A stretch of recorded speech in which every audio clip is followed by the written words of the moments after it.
coach formateur en anglais, formé et certifié par l'ambassade des États-Unis en Côte d'Ivoire en anglais niveau avancé, coach en développement personnel et en entrepreneuriat. Asenio Komlavi Obadia est sur ce plateau pour parler aujourd'hui d'entrepreneuriat. Il dira comment entreprendre sans financement.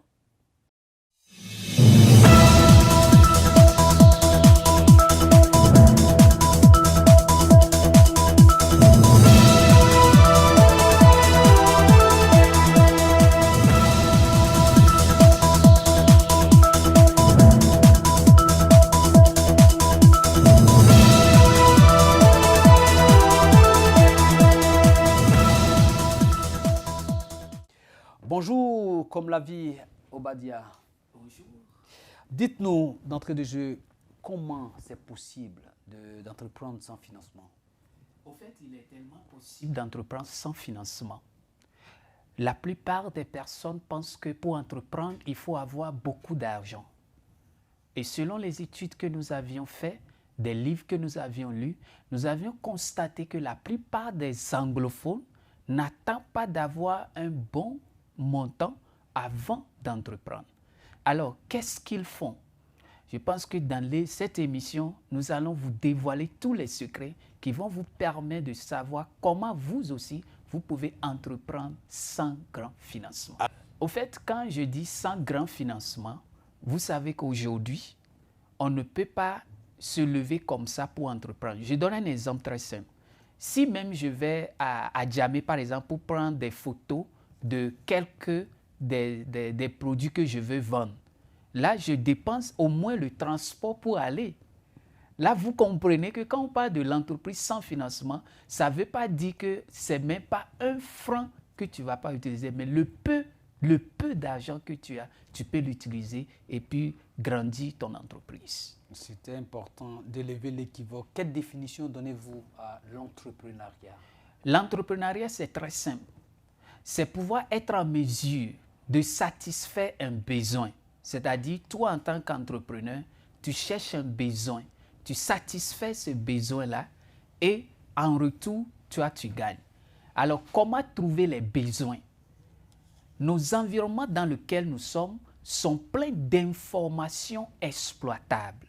Et donc, nous allons exploiter ces informations-là pour étudier et identifier les besoins des personnes à notre alentour, satisfaire ces besoins et maintenant gagner de l'argent. C'est ça qu'on appelle l'entrepreneuriat.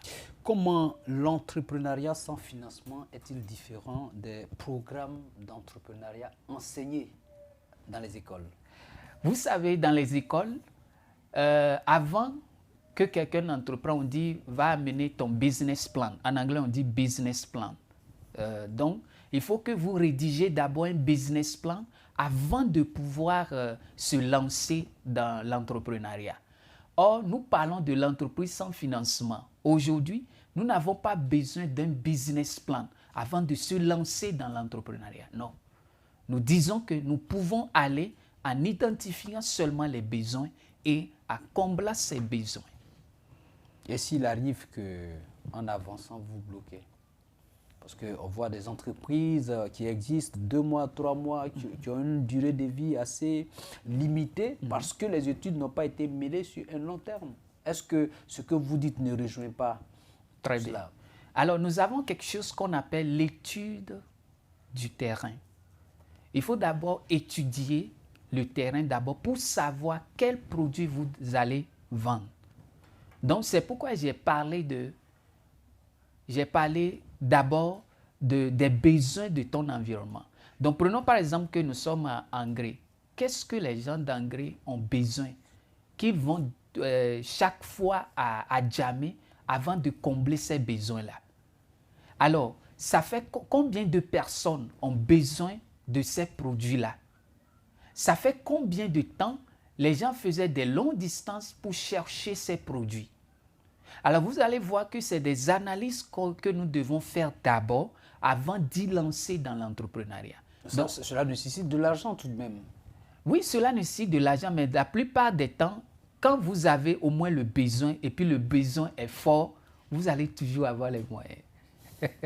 En quoi consistent les techniques de l'entrepreneuriat sans financement au XXIe siècle? Alors, nous sommes au XXIe siècle. Vous allez voir que la plupart des temps, la plupart des personnes aujourd'hui ne créent plus ou bien ne louent plus des magasins. On n'a pas besoin de ça. Qu'est-ce qu'on a besoin? Comme on avait dit dès le début, quand tu identifies les besoins, aujourd'hui, il y a bon nombre de personnes qui entreprennent en ligne. Après avoir identifié les besoins, tu t'en vas négocier avec quelqu'un qui a le produit que toi, tu as besoin pour satisfaire ces besoins-là, n'est-ce pas? Et donc, quand la personne te donne ses produits, toi, tu mets pour toi là-dessus. C'est ce qu'on fait aujourd'hui, très simple. Par exemple, nous qui vendons avec les réseaux sociaux, on négocie un prix avec les vendeurs et puis nous, on devient fournisseur intermédiaire.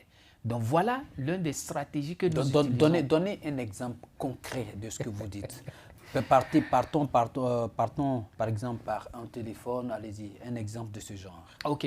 Prenons par exemple que j'ai des gens qui ont besoin d'ordinateurs. J'ai créé une page qu'on appelle Maison PC. Alors, Maison PC, vous savez que c'est la maison des ordinateurs. Vous voyez? Et donc, moi, j'ai des fournisseurs d'ordinateurs. Eux, ils ont leur magasin, ils ont tous leurs ordinateurs là-bas. Ils cherchent les gens pour venir acheter. Et comme moi, j'ai les gens qui veulent acheter, et puis moi, j'ai eux qui ont leur magasin, qui ont des ordinateurs dans leur magasin, alors je négocie un prix avec celui qui est le demandeur, et maintenant, je m'en vais prendre l'ordinateur, et puis je vends maintenant à celui qui en a besoin. Des fois aussi, tu négocies le prix avec la personne au magasin là-bas, tu envoies la personne qui a besoin, il s'en va, on met tes pourcentages là-dessus avant de vendre à la personne. Voici certaines techniques que nous utilisons au XXIe siècle. Quelles sont les qualités d'un bon entrepreneur? Il faut d'abord la rapidité. Là, je vais vous donner un exemple.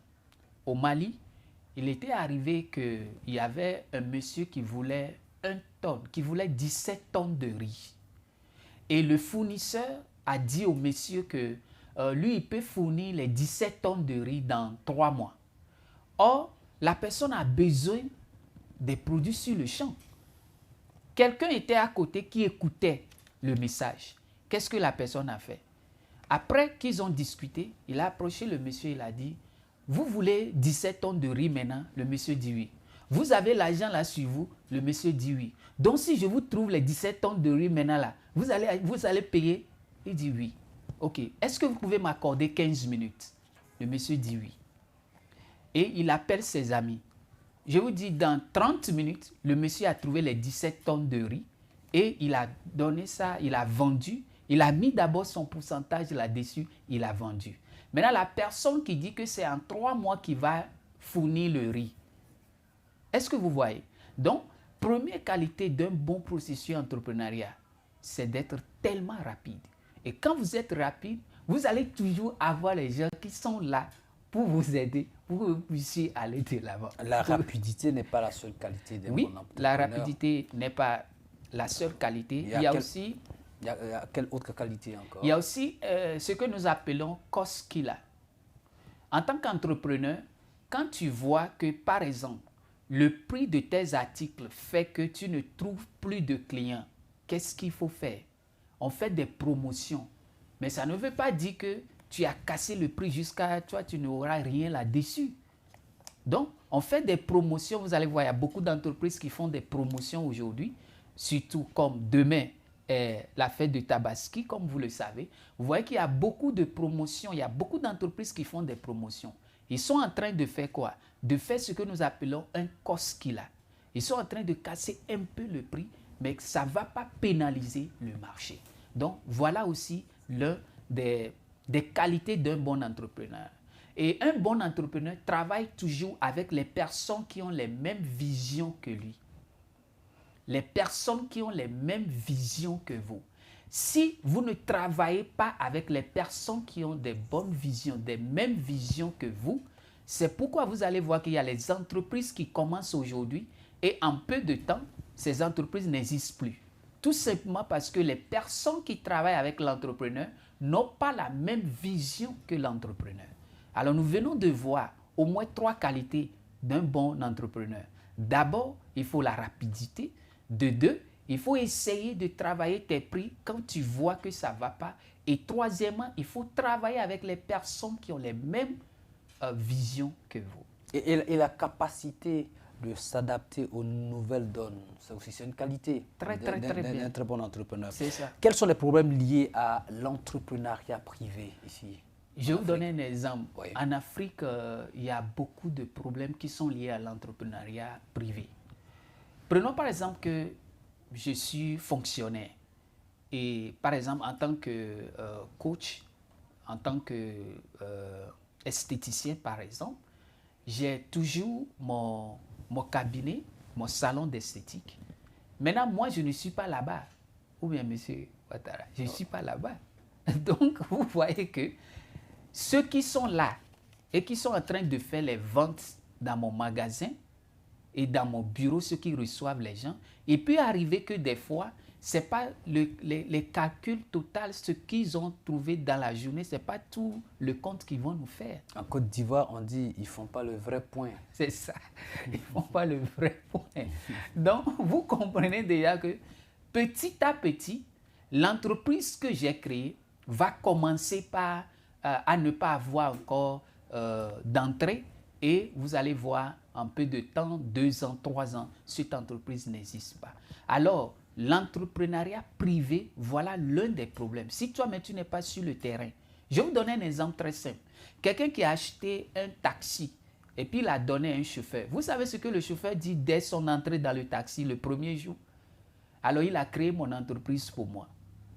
Alors, qu'est-ce que cela veut dire? Ça veut dire que le taximan ou bien la personne que vous avez confié votre voiture va tout faire pour d'abord avoir ses profits avant de venir vous faire des comptes. Ou bien c'est bazar.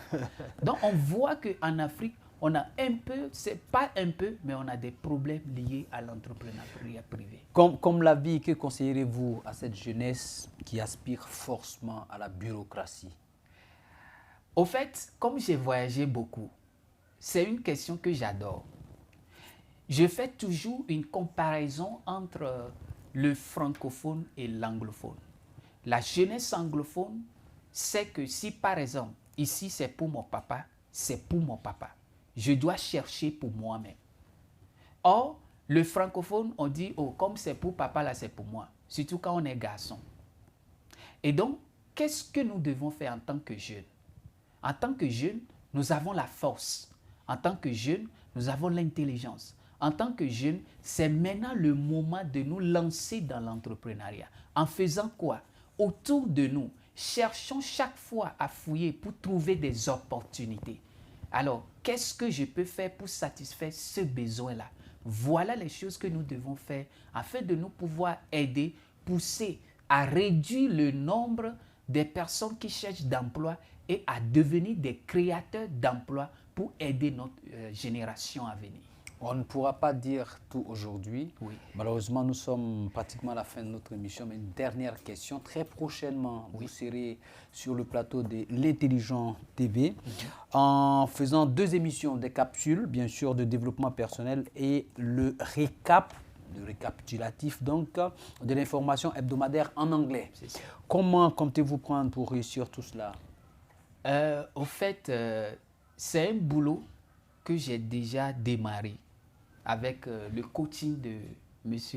Ouattara, que je vous remercie beaucoup, et l'administration de l'Intelligence TV aussi. Surtout au directeur général. Au directeur général, parce que c'est, au fait, dans le domaine de télévision, je suis tellement fort dans le domaine de radio. Et dans le domaine de télévision, M. Ouattara m'a beaucoup coaché. Je vois que les, disons, 2 semaines de coaching que j'ai reçues, ça m'a beaucoup aidé de savoir qu'il y a beaucoup de choses qui peuvent se passer dans le domaine de télévision. Alors, il faut être chaque fois préparé. Donc, la préparation, je me prépare très bien pour pouvoir préparer ces capsules sur le développement personnel, parce que c'est le seul outil aujourd'hui qui nous aide pour pouvoir réussir tout dans la vie. Et aussi, le journal hebdomadaire anglais qu'on va nommer... Vous allez... Oui, c'est vous qui choisissez le nom. Oui, hein? English News. So this English news, excusez-moi.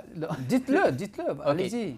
So this English news is going to help our Anglophone countries to also know what is going on in Ivory Coast. But we are not going to talk about terms or things that will not help them. But we are going to discuss things that will help, will contribute to the growth of the country. Donc, ce que je viens de dire tout simplement pour vous résumer, j'ai dit, on va parler des journaux hebdomadaires, c'est ça? Voilà, comme je suis anglophone, bon, le français, on va le mettre comme ça. C'est un journal qu'il va faire sur la base des journaux de Côte d'Ivoire. Il n'entrera pas dans les détails.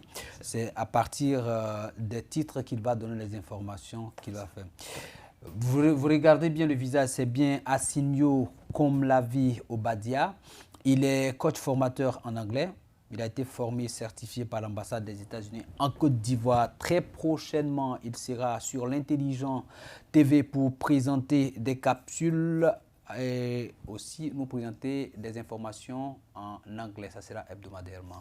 Merci de nous avoir suivis et téléchargé l'application l'Intelligent TV sur Play Store.